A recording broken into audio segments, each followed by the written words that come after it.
সেক্ষেত্রে নির্বাচন করবার জন্য কিন্তু সাধারণ মানুষ, বিএনপির বাইরেও সাধারণ মানুষের কিন্তু অধীর অপেক্ষার জায়গা হলো বিএনপির ভারপ্রাপ্ত চেয়ারম্যান তারেক রহমানের দিকে উনি কবে আসবেন। উনি তো সকল মামলাও তার শেষ, আসতে কোনো বাধা নেই, সম্ভবত নির্বাচনে অংশ নিতেও তার আপাতত কোনো বাধা নেই।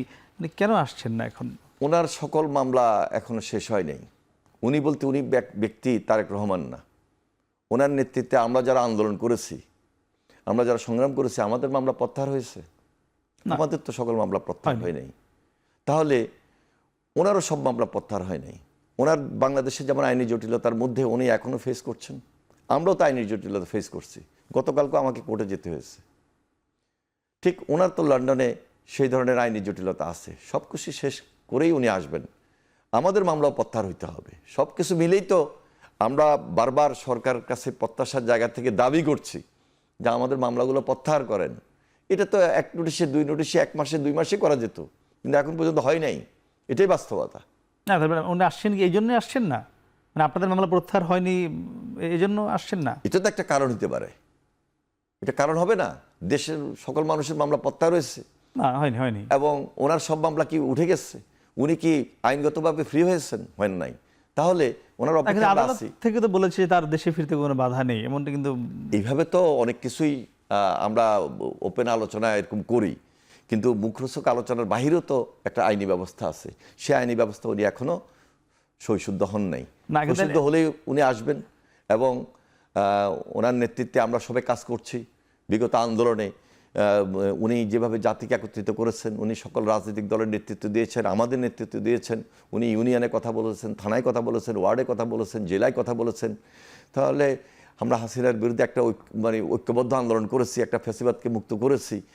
তাহলে উনি যখন আসবেন আমরা তো সে অপেক্ষা আছি যে দেশে একটা স্বাভাবিক। আপনারা অপেক্ষা আছেন দলীয় নেতা হিসেবে, সাধারণ মানুষ অপেক্ষা আছে। আমি একটু সাধারণ মানুষের হয়ে জানতে চাই, মানুষ আপনার মাধ্যমে আজকে টকশোর মাধ্যমে নিশ্চয়ই একটু তথ্য পাবে, আপনি নিশ্চয়ই জানেন উনি কবে আসছে, একটু এই তথ্যটা আপনার মানুষকে একটু। না, আমরা আশা করছি খুব শীঘ্রই আসবেন।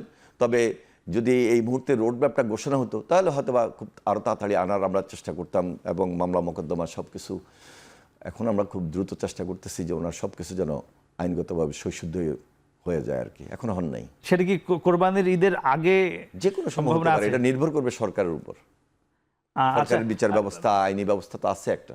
একেবারে বিএনপি চেয়ারপারসন বেগম খালেদা জিয়া উনিও চিকিৎসা রয়েছেন লন্ডনে। আমরা তার তারিখও শুনেছিলাম 15 এপ্রিল তিনি ফিরবেন।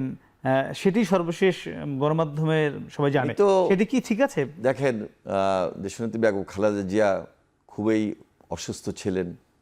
উনি বারবার নির্যাতিত হয়েছেন, মিথ্যা মামলা সাজাপ্রাপ্ত হয়েছেন, জেলে ছিলেন, স্যাঁতস্যাঁতে ঘরে ছিলেন এবং অসুস্থ অবস্থায় ওনাকে এখানে বাংলাদেশে যে এবারকার হসপিটালে কয়েকদিন বারবার ওনাকে চিকিৎসায় থাকতে হয়েছে। কন্টিনিউ ওনার ডাক্তাররা ছিলেন এবং এখান থেকে ওনাকে এয়ার অ্যাম্বুলেন্সে নিয়ে যাওয়া হয়েছে। লন্ডনে উনি চিকিৎসাধীন আছেন। আমার বিশ্বাস ওনার যে চিকিৎসা, এই চিকিৎসার যে একটা পার্মানেন্ট কোনো চিকিৎসা আছে সেটাও তো আমরা ওইভাবে দেখি না। তবে ওনার যথেষ্ট মনোবল আছে, ওনার সাহস আছে। ওই মনোবল এবং সাহসের কারণেই উনি এখনও কাজ করছেন। 15 তারিখ ফিরছেন, 15 এপ্রিল যেটি ঘোষণা দেওয়া হয়েছে আমি জানি না, ওইটা আমি জানি না। তবে উনি সেখানে আসলে থাকতে চাচ্ছেন না। একটা দেশের প্রতি যে ওনার টান, যে মায়া, সেটাই বেশি ওনার কাছে প্রায়োরিটি। আর যেহেতু একটা পার্মানেন্ট চিকিৎসার ব্যবস্থা ওইভাবে হয়ে আসছে না, যে উন্নত বিশ্বে থাকলেও যে সেখানে যে খুব পার্মানেন্ট একটা চিকিৎসা হবে, ওই ধরনের কোনো ব্যবস্থা এখন পর্যন্ত উনি চিকিৎসকরা দিতে পারেন নাই। হয়তোবা উনি চিন্তা করছেন এর মধ্যে যদি দেশের জন্য যে মায়া, যে টান, হয়তোবা এর মধ্যে একটু দেশে এসে ঘুরেও যেতে পারেন বা আসার চেষ্টাও করছেন।